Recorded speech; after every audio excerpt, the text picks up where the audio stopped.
এটা জঙ্গল, এখানে যে কোনো মুহূর্তে ঘটে যেতে পারে ভয়ঙ্কর বিপদ। এখানকার হিংস্র শিকারী জীবেরা ওত পেতে বসে থাকে একটি শিকারের আশায়।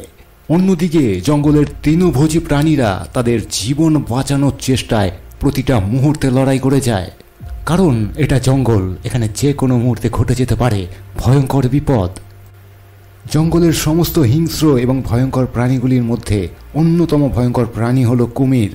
এর চঙ্গুলে যদি একবার কেউ পড়ে যায় তাহলে তার ফিরে আসার চান্স একেবারে জিরো। আসলে কুমির ভয়ঙ্কর এবং হিংস্র প্রাণী হওয়া সত্ত্বেও কখনো কখনো জঙ্গলের এমন কিছু শিকারী প্রাণীর কবলে তাদের পড়তে হয়, তখন নিজের প্রাণ বাঁচানোটাই হয়ে ওঠে দায়। আজকের এই ভিডিওতে আমি সেরকমই কিছু হিংস্র প্রাণীর সঙ্গে আপনাদের পরিচয় করাবো, যারা কুমিরের মতো প্রাণীকেও শিকার করে খেয়ে ফেলে।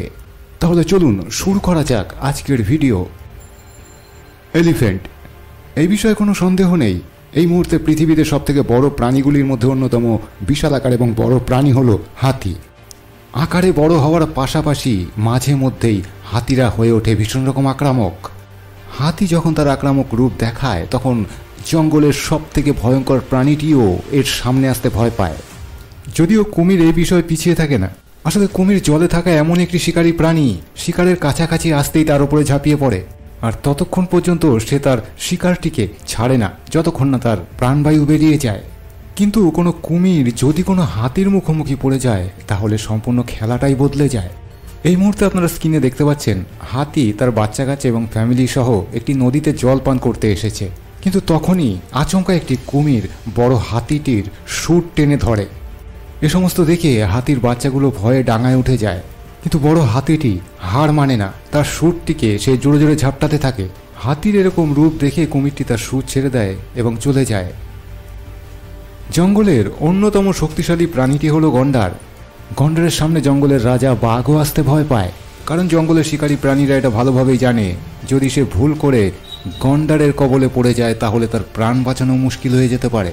একটি গন্ডার যদি কুমিরের মুখোমুখি পড়ে তাহলে সেই দৃশ্যটা কেমন হবে। এখানে আপনারা দেখতে পাচ্ছেন একটি নদীর ধারে দুটি কুমির রোদ পোয়াচ্ছে, আর একেবারে সামনেই একটি গন্ডার দাঁড়িয়ে আছে এবং অনেকক্ষণ ধরে কুমির দুটিকে দেখছে। কিন্তু কিছুক্ষণ পর গন্ডারটি কুমিরের দিকে এগিয়ে আসতে থাকে। একটি কুমির ভয়ে জলে নেমে যায়, কিন্তু দ্বিতীয় কুমিরটি নিজের জায়গায় এখনও সেইভাবে রয়েছে। দেখলে মনে হচ্ছে সে যেন গন্ডারকে পাত্তাই দিচ্ছে না। এবার গন্ডারটি ধীরে ধীরে দ্বিতীয় কুমিরটির দিকে এগিয়ে যায়। এবার এই দ্বিতীয় কুমির বাবাজিও চিন্তা ভাবনা করলো যে গন্ডারের সঙ্গে পাঙ্গা নিয়ে লাভ নেই। তার মানে আপনারা বুঝতেই পারছেন গন্ডারকে কুমিরও ভয় পায়। জঙ্গলে বড় শরীরযুক্ত প্রাণীগুলোর কথা যখন উঠলই তখন জলহস্তির কথা বলবো না এটা হতে পারে না। জলহস্তি জলজ প্রাণী হলেও স্থলেও এরা সমানভাবে দাপিয়ে বেড়াতে পারে। এবার আমরা যদি জলহস্তি আর কুমিরের মধ্যে লড়াইয়ের কথা চিন্তা করি তাহলে জলহস্তিটি জিতে যাওয়ার সম্ভাবনা সব থেকে বেশি দেখা যায়।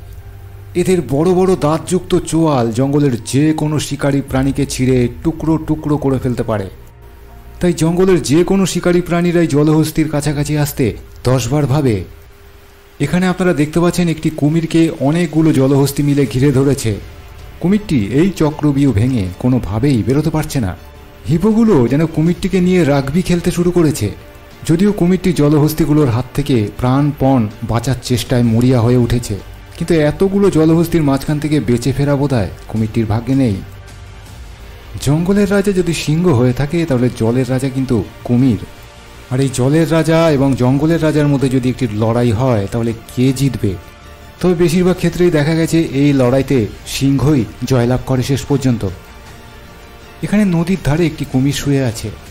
কিছুক্ষণ পর সেখানে কিছু সিংহী এসে হাজির হয়।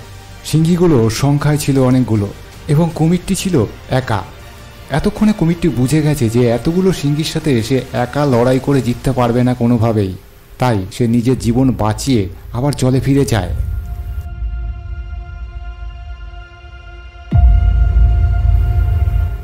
তো বন্ধুরা, এই ধরনের ভিডিও যদি আপনাদের ভালো লেগে থাকে তাহলে কমেন্ট বক্সে কমেন্ট করে অবশ্যই জানাবেন। যারা চ্যানেলটিকে এখনও সাবস্ক্রাইব করেননি সাবস্ক্রাইব করে পাশের বেল আইকনটি টিপে রাখুন। আগামী দিনে আপলোড করার সমস্ত ভিডিওর নোটিফিকেশন পৌঁছে যাবে আপনাদের কাছে সবার আগে। আবার দেখা হচ্ছে পরের ভিডিওতে। সবাই ভালো থাকবেন, সুস্থ থাকবেন। আজকের মতো সকলকে বিদায় জানাচ্ছি। নমস্কার।